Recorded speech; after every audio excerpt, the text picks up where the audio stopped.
The old school on the edge of town was shut down over 20 years ago. After a horrific fire, people said you could still hear children's voices inside. But I never believed those stories until I got a job there as the night janitor. They warned me never to go up to the third floor. And on my very first night, I heard the school bell ring. If you enjoyed terrifying stories that might keep you awake at night, get comfortable.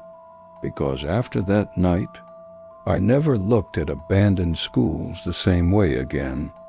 Before we begin, let me know in the comments, would you take a job cleaning an abandoned school for a lot of money?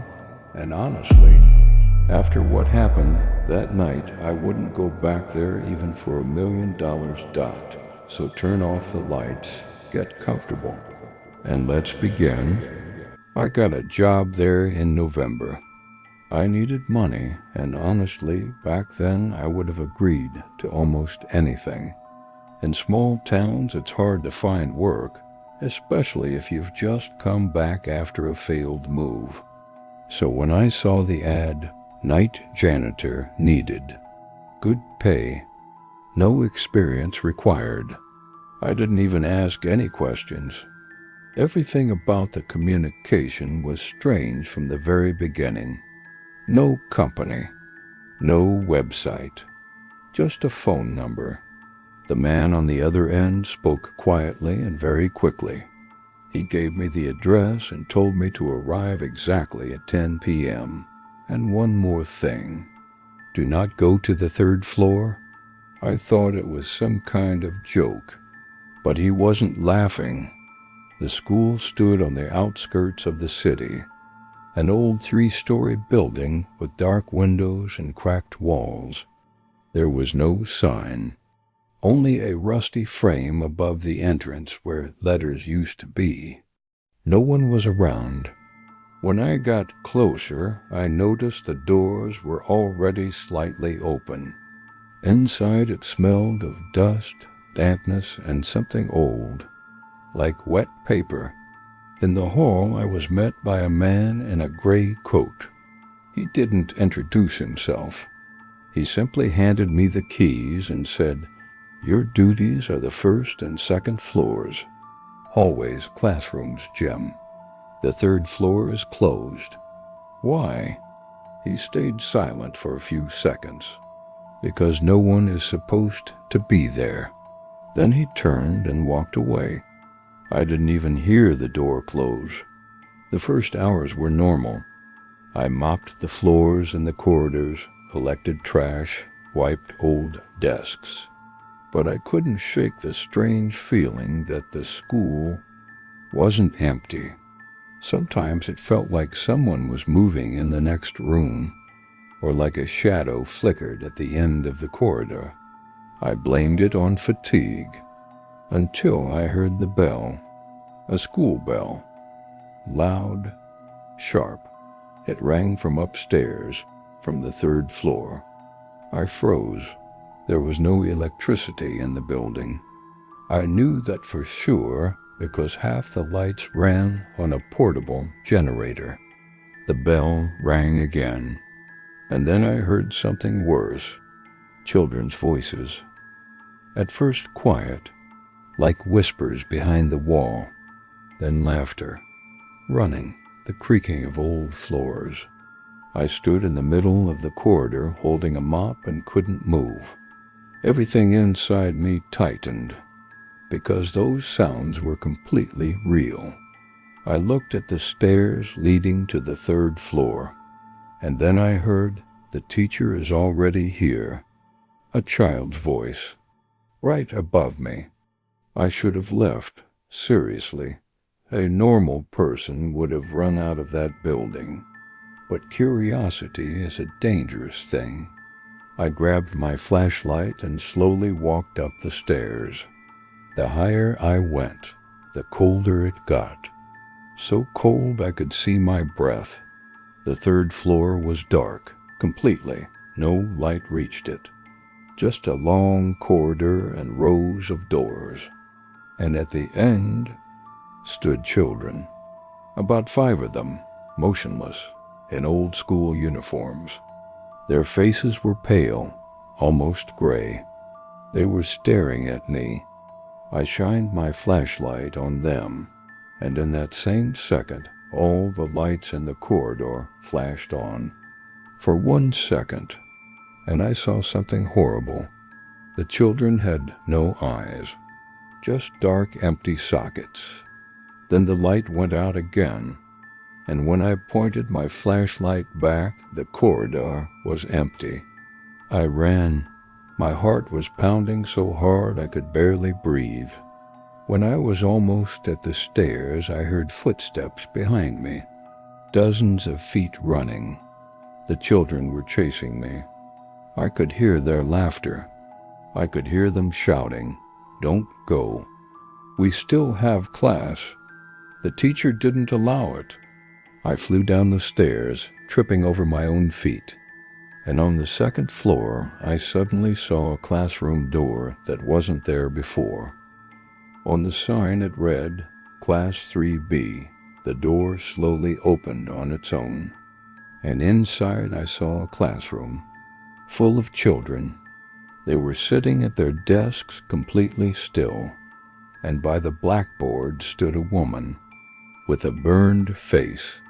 She smiled at me and said, "You're late for class." After that, the door slammed shut. All voices in the school went silent at the same time. Absolute silence fell. I ran out of the building and didn't even look back. The next day, I decided to find out what this place was, and that's when everything got even worse. In the city archive, I was told the school closed in 2006 after a fire. The fire started on the 3rd floor. A teacher and an entire class of children died. 3B. After the tragedy, the building was closed forever. I asked who owns the school now. The old archivist stayed silent for a long time. Then he said, "No one, but people work there." He looked at me as if I had said something terrible, and quietly replied, "You are already the 3rd one in 10 years who comes with this story. And the others?" He lowered his eyes. The first 2 disappeared. I ran out of the building so fast that I didn't even remember how I got outside.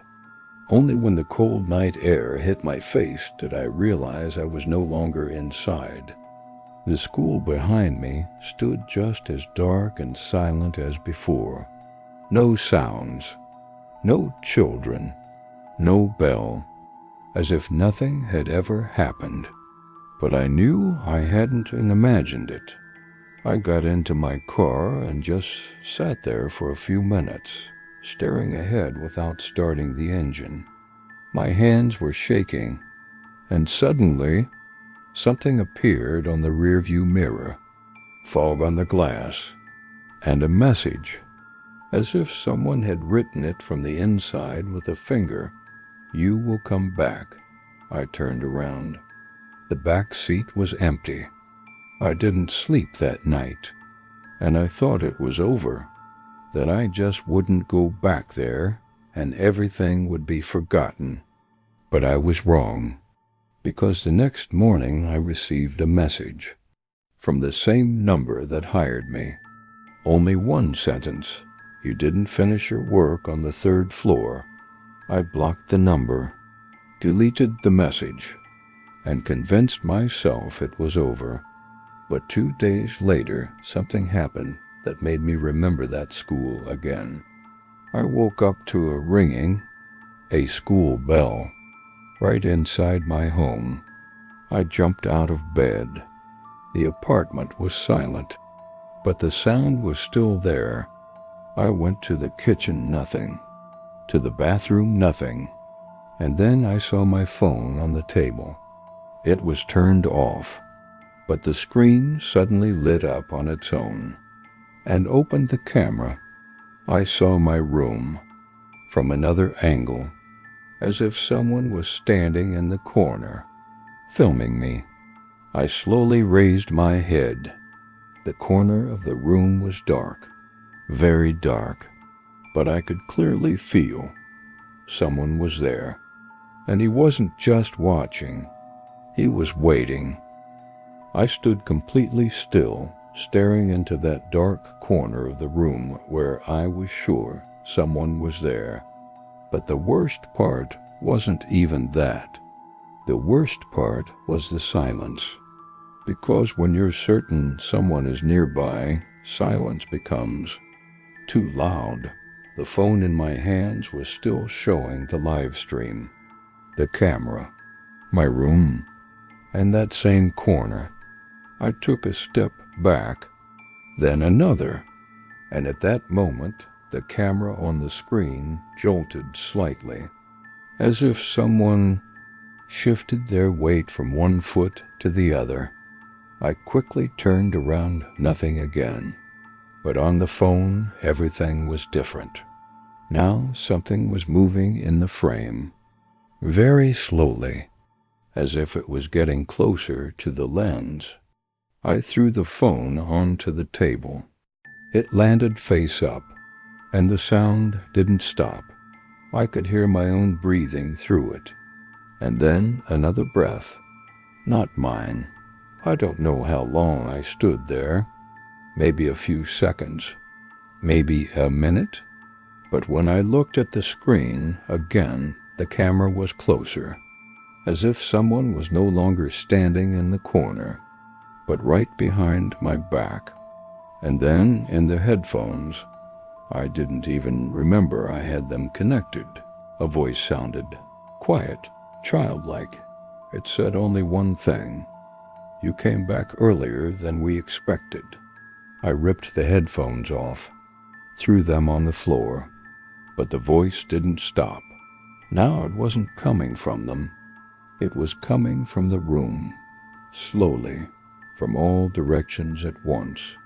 And at that moment I noticed something on the wall, something that definitely wasn't there before.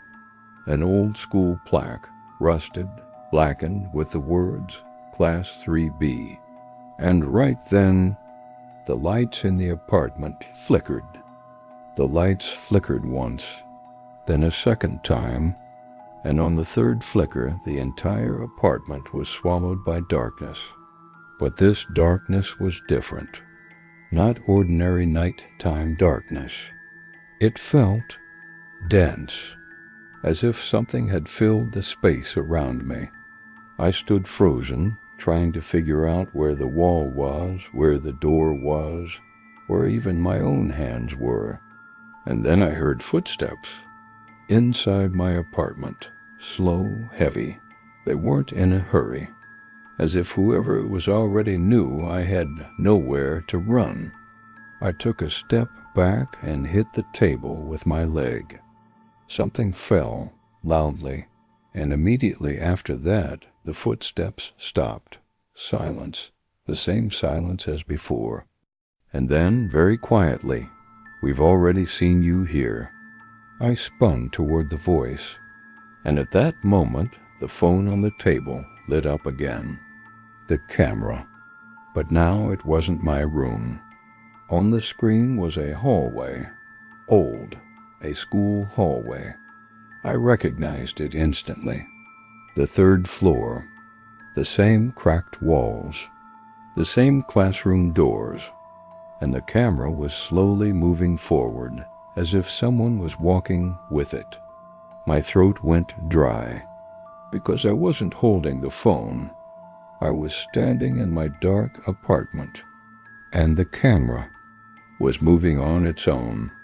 Then suddenly, children appeared in the frame, standing at the end of the hallway, motionless, just like before, and among them was one figure I had already seen, the teacher. She slowly tilted her head and seemed to stare directly into the camera, directly at me.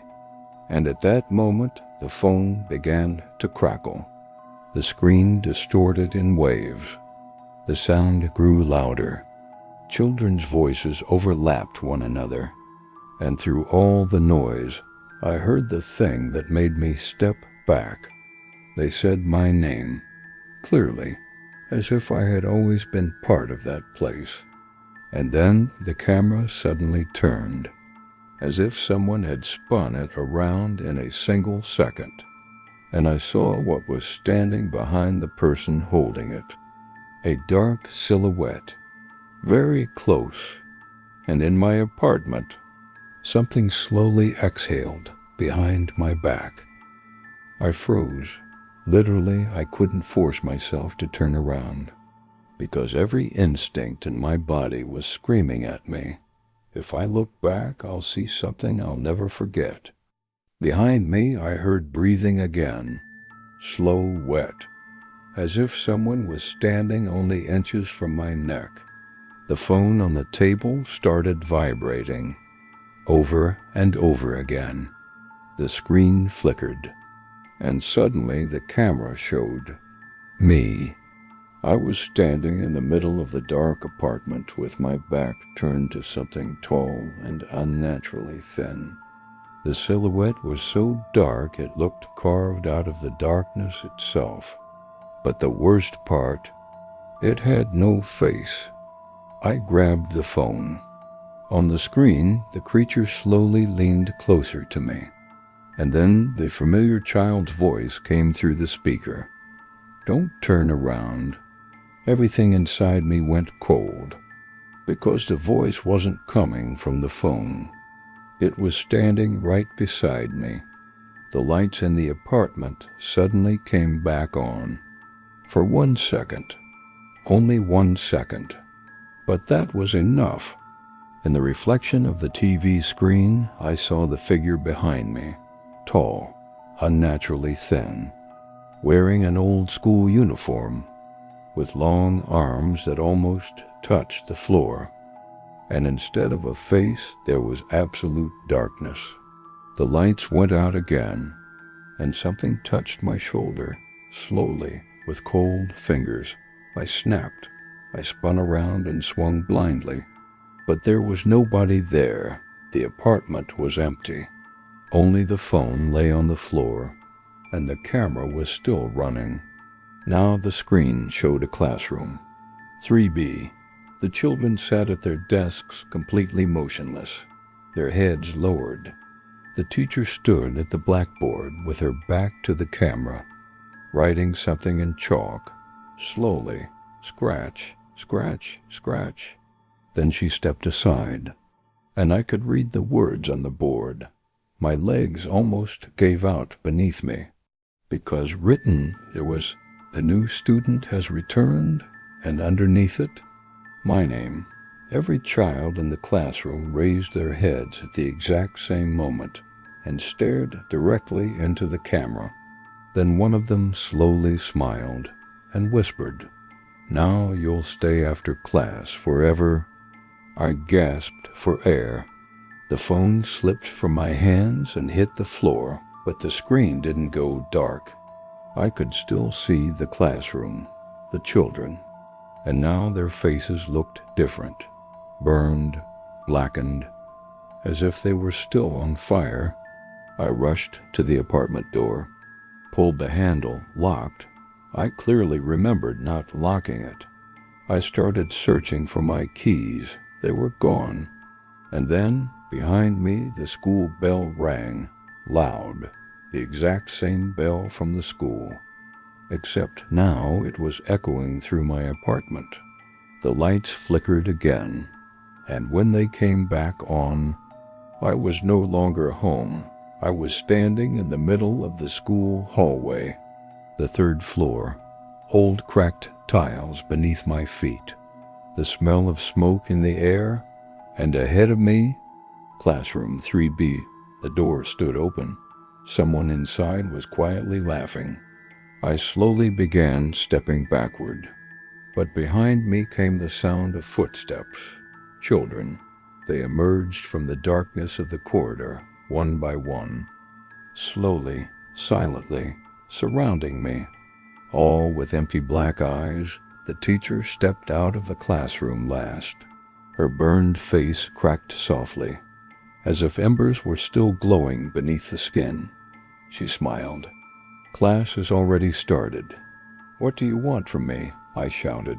She tilted her head and quietly answered, "We need someone who will remember us." At that moment, the walls of the school cracked loudly. I heard children crying, screaming, fire, and suddenly I saw something more terrifying than all the ghosts. A memory, the same hallway. The year 2006. Smoke, fire, children running toward the stairs, but the doors to the third floor were locked. Someone had locked them from the outside. And then I saw the man in the gray coat, the same one who hired me. He stood at the bottom of the stairs and simply watched as the children screamed and pounded on the doors, without trying to help, without moving. The teacher looked at me. "He left us here. Who is he?" Her smile widened. "The school principal." Everything suddenly clicked in my head. The school wasn't closed because of an accidental fire. Someone had hidden the truth, and those who died stayed behind waiting. Suddenly, my phone vibrated in my pocket. I pulled it out. There was signal. I opened the camera and saw something strange. Through the screen, the ghosts looked different. Not evil, not terrifying. Just children. Frightened children. And then I understood. They didn't want to kill me. They wanted someone to know the truth. I raised the phone and started recording everything. The classroom, the hallway, the teacher, the children's voices. And suddenly the school began to shake. Cracks spread across the walls. The lights flashed wildly. And at the end of the hallway, the man in the gray coat appeared again. This time I could see his face, burned, dead. He stared at me with hatred. "Turn off the camera." I stepped back, but for the first time the children stood between us.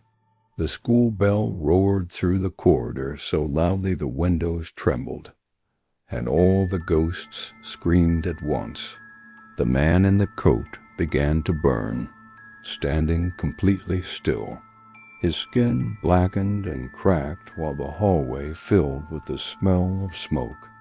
He screamed and screamed as if he had been burning for 20 years. Then everything disappeared. I woke up on the floor of my apartment. It was quiet. The lights worked.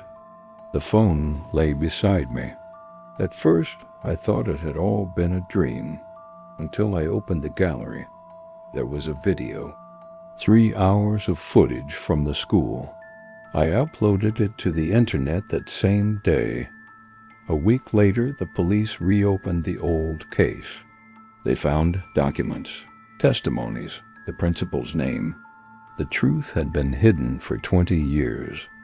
After that, the school burned down a second time, completely, as if it had decided to disappear on its own. And do you know what the scariest part was? In the final frame of the video, just before the recording cut off, all the children were standing by the window, staring directly into the camera. And the teacher slowly smiled and quietly said, "Thank you for staying after class."